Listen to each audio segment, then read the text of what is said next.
ਹਰਜੋਤ ਸਿੰਘ ਜੀ, ਅਗਲੀ ਗੱਲ ਕਰੀਏ ਸੀਐਨਬੀਸੀ ਦਾ ਇੱਕ ਨਵਾਂ ਸਰਵੇ ਜਿਹੜਾ ਉਹ ਸਾਹਮਣੇ ਆਇਆ, ਜਿਸ ਦੇ ਵਿੱਚ 51% ਯੂਐਸ ਦੇ ਜਿਹੜੇ ਅਡਲਟਸ ਨੇ, ਉਹ ਇਹ ਕਹਿ ਰਹੇ ਆ ਵੀ ਜਿਹੜਾ ਅਮਰੀਕਨ ਡ੍ਰੀਮ ਆ, ਉਹਨਾਂ ਦੇ ਰੀਚ ਤੋਂ ਬਾਹਰ ਹੋ ਚੁੱਕਾ ਆ ਇਸ ਮੌਕੇ।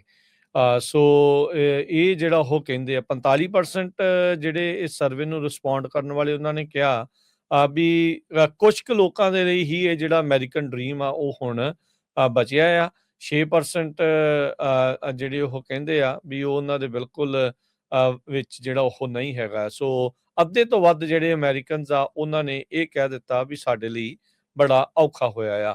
1930 ਦੇ ਦਹਾਕੇ ਦੇ ਵਿੱਚ ਜਿਹੜਾ ਅਮਰੀਕਨ ਡ੍ਰੀਮ ਟਰਮ ਆ ਉਹ ਕਾਫੀ ਜ਼ਿਆਦਾ ਪਾਪੂਲਰ ਹੋਈ ਸੀ।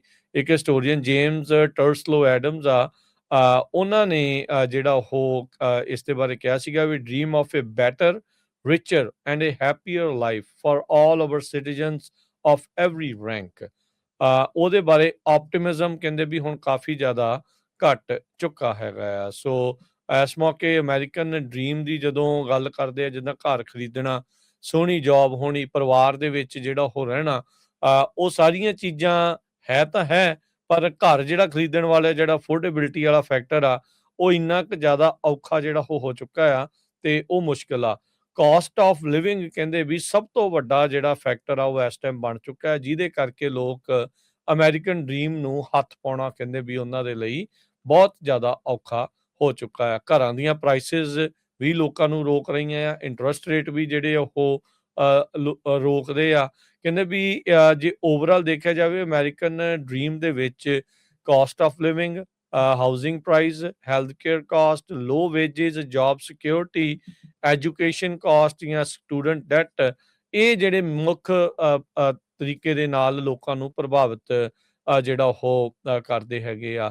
ਇਨਫਲੇਸ਼ਨ ਜਿਉਂ ਕੋਵਿਡ ਤੋਂ ਬਾਅਦ ਹਰਜੋਤ ਸਿੰਘ ਜੀ ਐਸੀ ਵਧੀ ਆ, ਉਹ ਅਜੇ ਤੱਕ ਕਾਬੂ 'ਚ ਕਿਸੇ ਦੇ ਵੀ ਨਹੀਂ ਆਈ। ਪ੍ਰਸ਼ਾਸਨ ਕਈ ਜਿਹੜੇ ਉਹ ਬਦਲ ਗਏ। ਟਰੰਪ ਹੁਣਾਂ ਦੇ ਕਾਰਜਕਾਲ 'ਚ ਪਹਿਲੇ 'ਚ ਕੋਵਿਡ ਆਇਆ ਸੀ, ਬਾਅਦ 'ਚ ਬਾਈਡਨ ਦਾ ਕਾਰਜਕਾਲ ਲੰਘਿਆ, ਹੁਣ ਟਰੰਪ ਹੁਣਾਂ ਨੂੰ ਜਿਹੜੇ ਉਹ ਸਾਲ ਤੋਂ ਵੱਧ ਦਾ ਵਕਤ ਹੋ ਗਿਆ, 1.5 ਸਾਲ ਜਿਹੜਾ ਉਹ ਹੋ ਗਿਆ ਆ, ਪਰ ਇਨਫਲੇਸ਼ਨ ਕਿਸੇ ਵੀ ਤਰੀਕੇ ਦੇ ਨਾਲ ਹਾਲ ਦੀ ਘੜੀ ਕਾਬੂ 'ਚ ਨਹੀਂ ਹੈ। ਚੀਜ਼ਾਂ ਜਿਹੜੀਆਂ ਉਦੋਂ ਦੀਆਂ ਮਹਿੰਗੀਆਂ ਹੋਈਆਂ ਆ ਉਹ ਕਦੀ ਮੁੜ ਕੇ ਦੁਬਾਰਾ ਸਸਤੀਆਂ ਨਹੀਂ ਹੋ ਸਕੀਆਂ। ਸੋ ਫਾਈਨੈਂਸ਼ੀਅਲ ਸਟੇਬਿਲਿਟੀ ਤੇ ਜਿਹੜੀ ਇਕੋਨਮੀ ਆ ਉਹ ਇਸ ਟਾਈਮ ਅਮਰੀਕਨ ਡ੍ਰੀਮ ਨੂੰ ਜੋ ਉਹਦੀ ਡੈਫੀਨੇਸ਼ਨ ਦੇ ਵਿੱਚ ਜਿਹੜੀ ਆਉਂਦੀ ਆ, ਉਹਦੇ ਲਈ ਬੜਾ ਕੰਮ ਔਖਾ ਹੋਇਆ ਪਿਆ ਹੈਗਾ ਆ। ਸੋ ਅੱਧੇ ਤੋਂ ਵੱਧ ਅਮਰੀਕਨਸ ਇਹ ਇਸ ਟਾਈਮ ਇਸ ਸਰਵੇ ਦੇ ਵਿੱਚ ਹਿੱਸਾ ਲੈਣ ਵਾਲੇ ਲੋਕ ਮੰਨਦੇ ਨੇ ਵੀ ਹਾਊਸਿੰਗ ਤੇ ਅਮਰੀਕਨ ਡ੍ਰੀਮ ਸਾਡੇ ਵੱਸ ਤੋਂ ਬਾਹਰ ਜਿਹੜਾ ਉਹ ਹੁੰਦਾ ਜਾ ਰਿਹਾ ਹੈ।